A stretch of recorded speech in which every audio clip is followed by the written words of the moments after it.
Hello, Commander. Due to the lack of military action on our side, the YouTube Shadow Banning Battalion have counterattacked and advanced against our lines. We have made some tactical retreat into the command section, but they are now positioned at the position of the like button. If you check the coordinates, is Lima India Kilo Echo. I need you, Commander, to take out these advanced forces by the shadow banning battalion of the YouTube, and we need to take back our land and our territory, and we will succeed. Slava Dipani.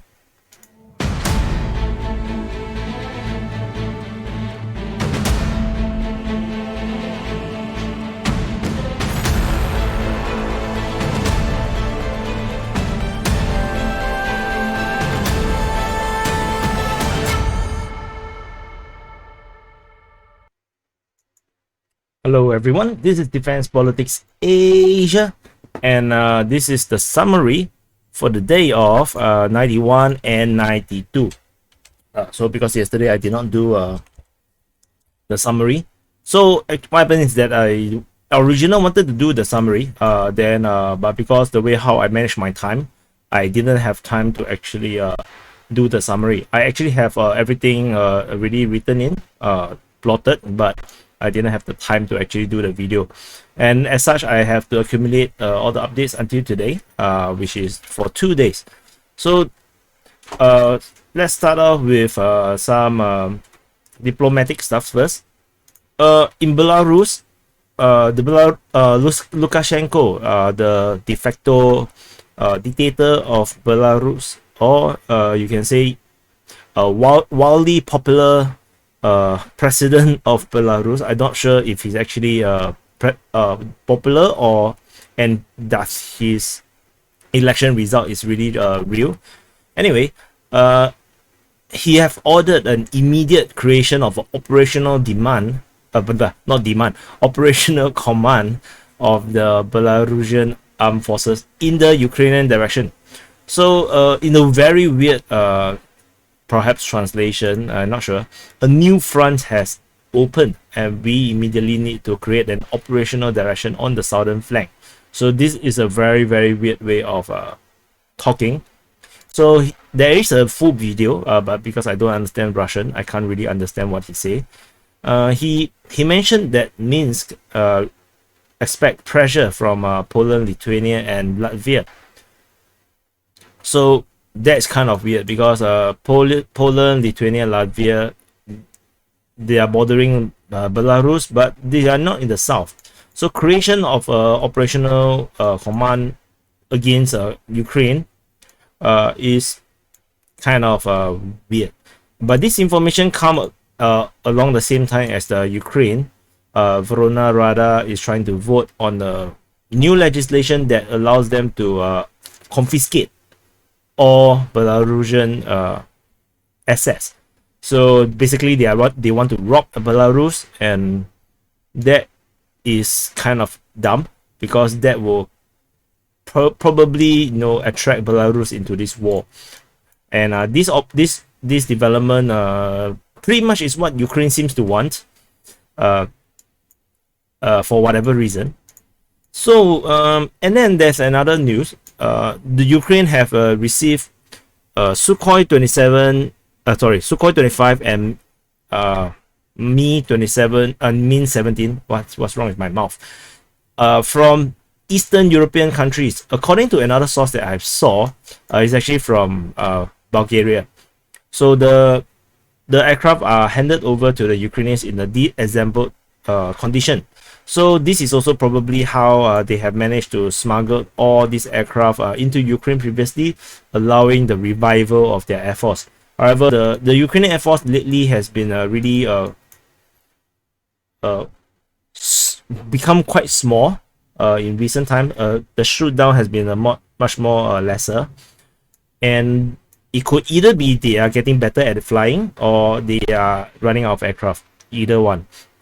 So anyway, this is something. So we will probably expect to see more Sukhoi 25 and Mi-17 operating in Ukraine in the near future, probably in a week or two. So let's go to missile strike. Should I? Missile strike. Russia strike Pokrovsk railway station. So according to the Ministry of Defense of Russia, they say that they have struck the railway station, and as a result, units and military equipment of the 10th Mountain Assault Brigade of the Ukrainian Armed Forces has been destroyed. These equipment and units are meant to strengthen the grouping in Donbass. Obviously, they are not here for picnic. They were destroyed during unloading. So that's one thing. Let me see. Is there anything else? I believe there is. Okay, there is a cross-border shelling. This time round by the Ukrainians on the Russians at the Zurazlevska, which is this little town here along the border of Ukraine and Russia. So they were being shelled, and there are reports of explosion. And what else? Okay, so let's go to the fronts. On the Odessa front, there is a shoot down of a transport plane over Krymydivka. So Krymydivka is here. So there's a transport plane reportedly carrying ammunition and weapons being shot down. So this is reported by the MOD of Russia. Usually shoot downs tend to be reported by the Ministry of Defenses because only they are able to know this kind of information usually. So on the Mykolaiv Front, Mi-8 is shot down over Belozerka. In the report they call it Bermashov. So if you actually try to find Bermashov, you actually wouldn't be able to find this place. It's actually Belozerka. So Mi-8 is usually used for transporting troops. Sometimes because they can also use rockets, so sometimes they are used as a air attack or air support helicopter. So maybe they are trying to shell some of the Russian location, and it got shot down by air defense systems. There is no military operations or rather no ground offensive in this line here. However, at Kherson, there is news that the Kherson region has now starting its transition into Russian rubles from the Ukrainian hryvnia. So hryvnia, I'm not sure how do you pronounce that. They should learn to use some. Never mind. Then, so from May onward, the salary and pensions in this region will be paid in rubles. So very kind of them to pay the Ukrainian pensions. Anyway, and then in the newer information, so this one was actually from I saw this yesterday. I saw this today, that the Kherson residents will now be able to obtain Russian passport. And in fact, Vladimir Putin, the Russian president, has signed a decree, or basically that makes him sound very dictatorship. So he is a dictator anyway. If you can sign decrees, that passport being registered in Kherson will go through a simplified process. So this is very attractive to the people in Kherson, I believe, because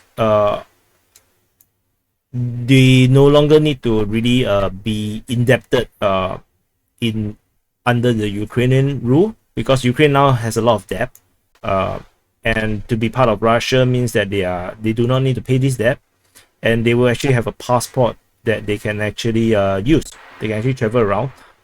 However, of course, the Russian passport may not be as powerful as the Ukrainian one now at this moment because of all the sanctions and stuff happening like this. But for Russian speakers, probably they don't really care that much. Let's see. Okay, at Kryvyi Rih Front, I have no information, no news. So moving on to the Zaporizhzhia Front, this gathering force did not really do anything. So of course this is from the Ukrainian source, Aristovich. So anyway, nothing here. Of course they are fighting at Mykolaiv and area, artillery battles and stuff, which is like not important to me. And at Mariupol, the Russians have opened a humanitarian corridor for ships. So let me close this up. So for vessels, international vessels, civilian vessels that were stuck in Mariupol previously, they are now allowed to leave the port of Mariupol. They have this corridor. They actually travel out here, go on straight line to this point. They can cross these Straits of Kerch, I think. But I'm not sure what you call this place. Around Kerch, they can actually follow this. So they can actually follow basically this entire civilian line. You can see this dotted line here. Basically, it's basically the same line. They can cross here, and then they can actually go into international water. As of now, Sea of Azov is probably as good as a Russian inner sea. It's no longer international water, as far as I am concerned now, because of the capture of this entire area. So this is no longer international water. So so what happens is that the Russians cleared all the mines, which is why the ships are able to leave. However, in terms of the information, there's I think around 8 vessels that refuse to leave because the owners of the ships did not order the ships to leave, and the Russians are now trying to get them to leave the port to go back to their home port. Not sure what's the reason, and maybe the sailors are gone, or maybe the Ukrainians ordered these companies not to leave the vessels. I'm not sure what's the details in this thing, but there are some issues with trying to get all these vessels to leave the port. However, in terms of the Mariupol administration, they have already declared that the port will start operating from tomorrow onwards. So they will be able to start receiving civilian vessels and cargoes from tomorrow onwards. The port will be operational from tomorrow. So in other news, Russia has reported that 1.5 million refugees from Donbass and Ukraine has arrived in Russia. So this number, you can take it with a pinch of salt if you don't believe in Russia. 1.5 million is a lot of people. Probably, I'm not sure if they will stay there or they will actually return to former Ukrainian territories, or go back into Donbass, or go back into Kherson, Mykolaiv. Not sure. Anyway, so moving on to the Donetsk Front. At the Donetsk Front, fighting continues in all these locations. There is fighting reported near Zolota Nerva. At Vuleda, of course, there is fighting at Novomykhailivka and Slavny, and of course, Krasnohorivka. So there is no new real information, except that I saw a video. I'm not exactly fully sure exact location where this is taken. So it actually shows the usage of TOS. Whoa, no audio. So this is actually the TOS-1 thermobaric missile. You can see the explosion is spectacular. Quite scary. I think any people that is probably in, let's see again, just check out the shock wave. I think any soldiers around here would probably be dead. I mean, even if you are further away, I think you'll also probably be dead, or at least your eardrum will be bleeding. So quite scary weapon. Just thought that it's a bit interesting to see because it's rather spectacular. There is no information about PST, except that they are fighting there. In the north, fighting for Avdiivka continues. There is not much intel, clear intel about this region, except that there is active progress from the Russians trying to encircle Avdiivka, as well as moving in. There is some information about Russian forces attacking from Spartak into Avdiivka. However, they say that the fighting is at industrial area, which I don't really see the industrial area around here. So kind of confusing what this means, unless you are saying the high rise here is industry, which I don't think so. This look very residential to me. So what else? So that's all for Avdiivka. There's no news at this poorly drawn tree, basically. No news at New York and Yurivka. I don't even think this fight is on now. No news at Torex other than they are having water issues for the civilians. They are only allowed to queue up for water from 9 to I think 6, and even that the queue is very long. So there's one video going viral with a very pretty girl complaining sarcastically, which in a language I don't understand. So you can actually go to DPA's Twitter account. You can actually scroll down and see. I actually retweeted the video. Yeah, if you like to see pretty girls. Moving on to the Bakhmut Front. So this area is Bakhmut Front. Yeah, this area, the lower side is Bakhmut Front.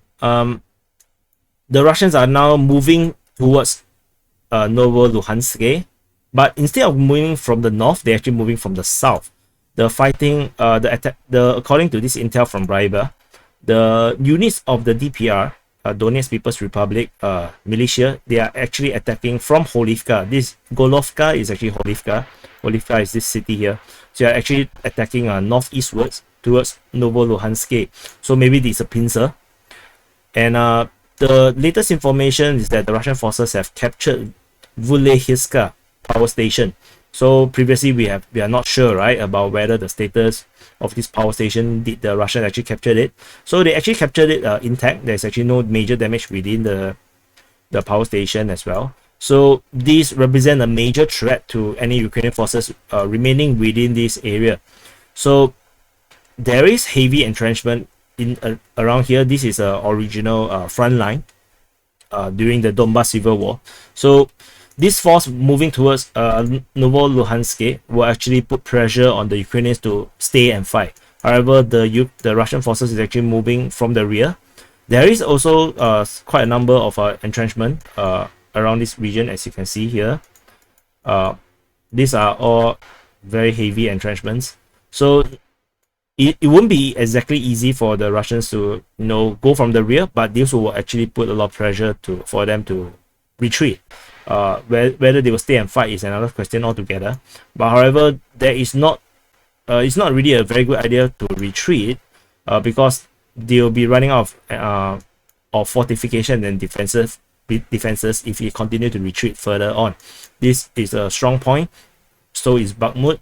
So if they retreat on, the entire front will collapse, and this is not actually ideal for the Ukrainian forces.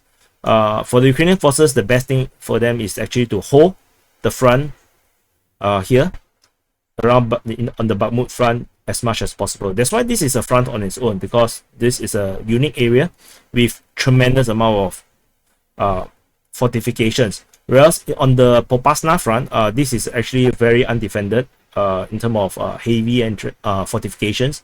So the progress here is a lot faster. So it's actually two different fronts.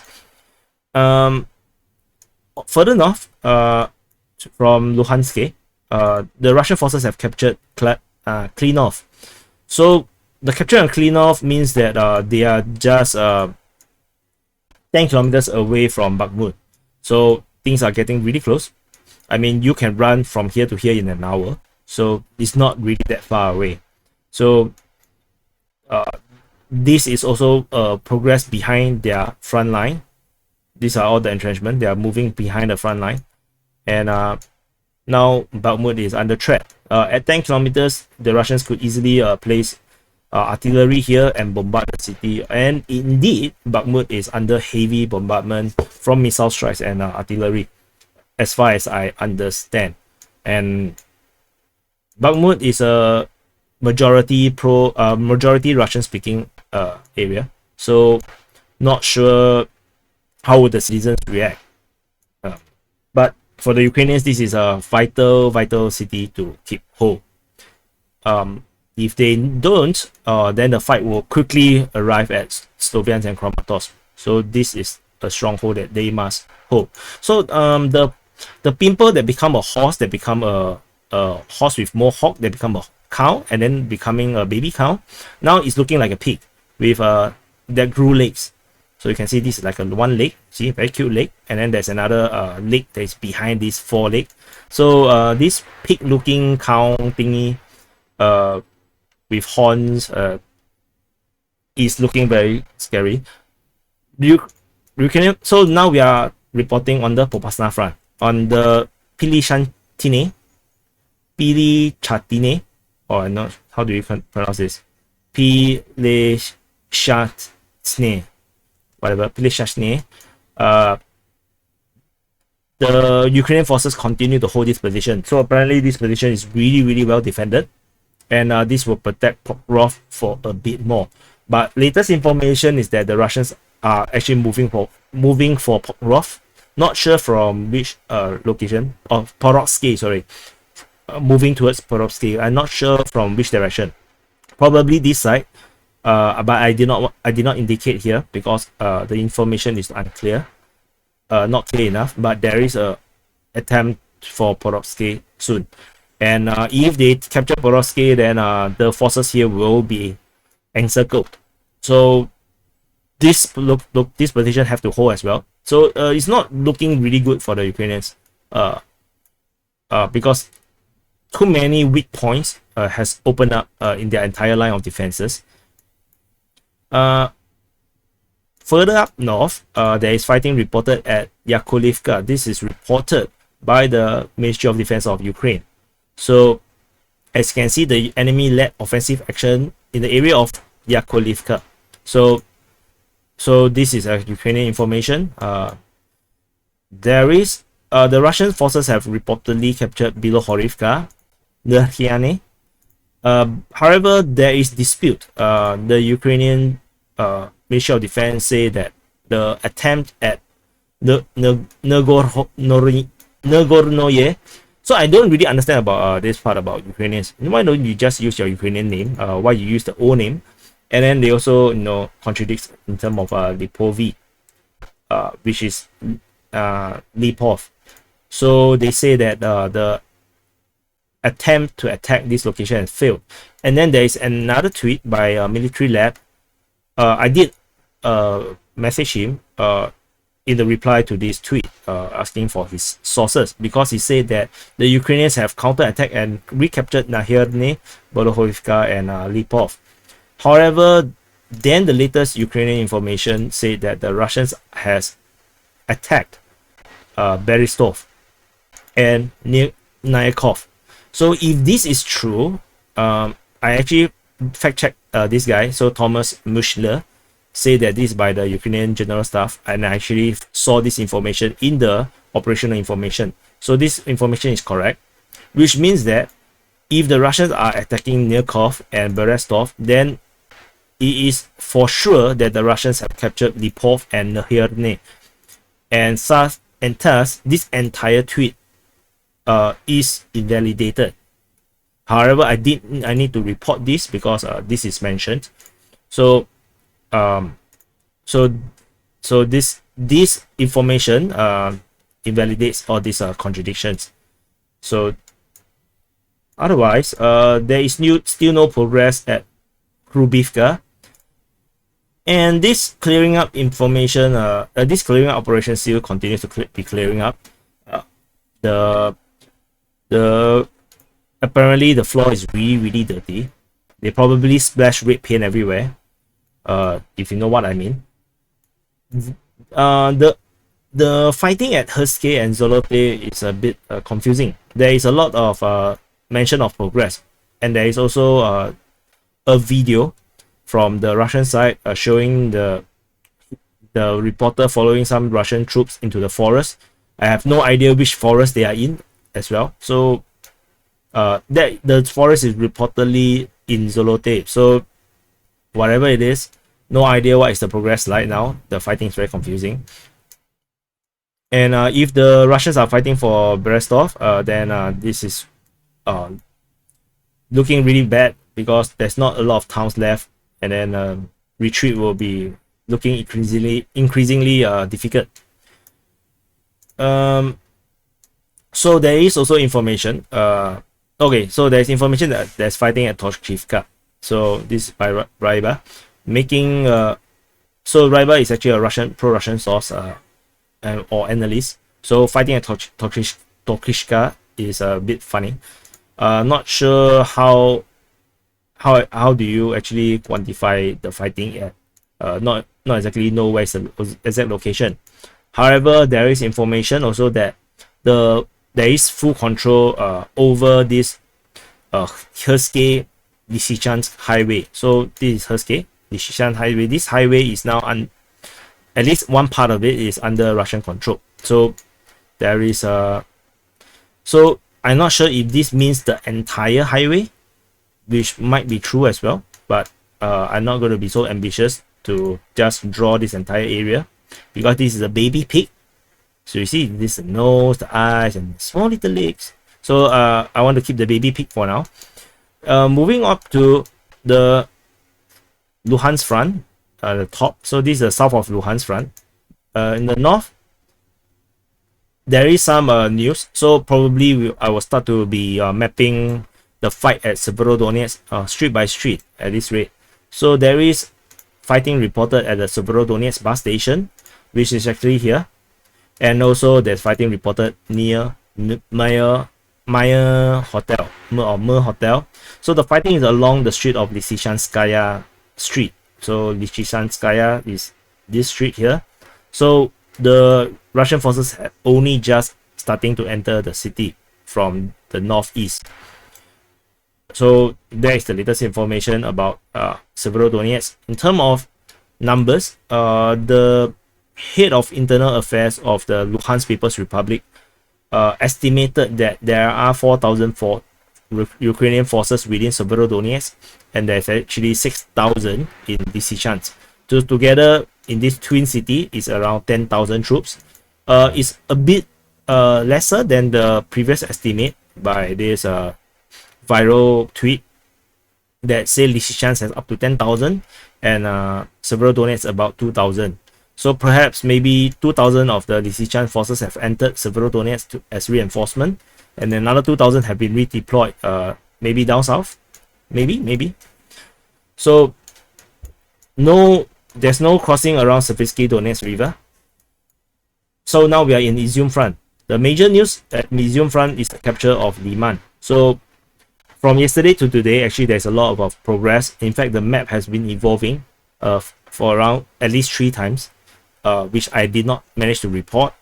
And then by the time I want to report the latest front, the Ukrainian forces has reportedly retreated. So this is actually based on information from the residents in Lyman. And there is also videos coming out, TikTok videos of the Ukrainians TikToking out of Lyman through the forest road. So if you cannot see here, which is actually I understand that it's really hard to see, there's actually a number of forest roads. You can see there's a lot of forest road through this forest area, and not sure on which road the Ukrainians have actually retreated down towards the river, and they have retreated away from their final stand within the city, which is at the railway station, as well as the south of this city around here. So in the last reported front line was actually all the way to this area. However, they have retreated, and then the Russians have all this information have been going viral that Lyman has been taken by the Russian forces. So I have now repeated the same, that Lyman is now under Russian control. So this is the biggest news now. Another major city, a bit like Popasna, that is captured. So this will soon they will be reaching at Shurov or Shushrov.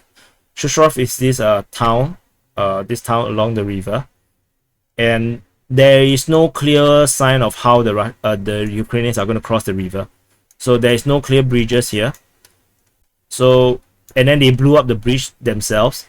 So both bridges are blown up before the Russians are even arrived. So their own forces are being trapped within this area. So the next crossing might be all the way up here, but there is actually no crossing to go onto the other side as well. So I have no idea how these Ukrainian forces is going to retreat, unless they're going to swim. Let me see. One block. No, it's not really that far. I think it's swimmable. I think it's swimmable. So maybe they're gonna all swim, or maybe their BMPs and whatever can cross the river. So maybe they can swim. So maybe, but it's not looking good for the Ukrainian forces that have retreated from Lyman. Yeah, so this is really a bad habit, of the Ukrainians just keep blowing up bridges before the Russians are even there yet, and causing themselves unnecessary problems, which is pretty evident in the Chernihiv, Sumy, and Kiev region. Bayraktar TB2 is shot down over Shandri-Holov, so probably this TB2 was trying to either reconnaissance the Russian positions or gathering of forces, or probably is trying to do some strikes. However, it got shot down, so it's pointless now. The fighting at Pasika there's no information on that. This entire area still remains to be Ukrainian. There is no ground operation at Izyum. It's still mostly artillery strikes. I believe that the Russians are planning to just hold this position for now, because the lack of progress and attempt to push out seems like they are just happy to stay there. So probably they are using this position as a threat for the Ukrainians to continue to hold this position here, so that the Russian forces in this area can finish their job. Not sure, or maybe the Ukrainian defenses here are just way too strong for the Russian forces. There's also a MiG-29 shot down over Kramatorsk. So MiG-29 is usually air-to-air fighting. However, this one got shot down by an airplane. So Russian fighter aviation. So the air-to-air fighter lost his air-to-air fight. Let's see, what else did I miss? What is this exclamation mark? Oh, okay, I can delete this. Moving, there is also a Mi-24, a Hind, shot down over Khosarivka, so south of Balaklia. So after all this bad news, welcome to the happy front at Kharkiv. So at the Kharkiv, happy front is now happy again, because the Ukrainian forces have recaptured Terenova. So this is the third time the Ukrainians have controlled Terenova. So they had previously captured Terenova from the Russians, and then the Russians counterattacked and recaptured Terenova. So now the Ukrainians recaptured back. So this apparently is very valuable. Everybody wants this town for some reason. So maybe they want the trees, because with the trees we can progress our green agenda, right, to save the earth. So these trees are so important. Capturing them means great progress for the saving of the earth by the Ukrainians or the Russians, should the Russians take them. So only these trees are important. These trees are actually less important to the Russians. Anyway, cross-border shelling I've mentioned. I have put a question mark on this location at Verkhinya Pasarivka, because it's way too quiet here, and there might be a case where this Ukrainian force that had crossed the river northeast of Rubizny has melted away, or they might have already trekked south to join their comrades in Zaporizhzhia or Mykolaiv. So very soon I might be deleting this entire balloon. This looks like a balloon now, away from this area south of Australia. No, Gold Coast. No, in Ukraine. There is no information about the advance at Hontarivka nor the fight at Kontimlia, and this fight for Peshotravny also there's no information. So weird times in the happy front. So this is the summary for the day of 91 and 92, and for 25th and 26th of May. Very soon we're going to reach 100 days. So let's see what's going to happen. For those that are curious about the Polish, I think the Polish might be a misinformation. I haven't seen any information about these guys yet. Anyway, so soon I may just delete this away, and we'll just talk about it when they reappear. So this is just a summary for these 2 days, and I'll see you in the next update. Emotional damage.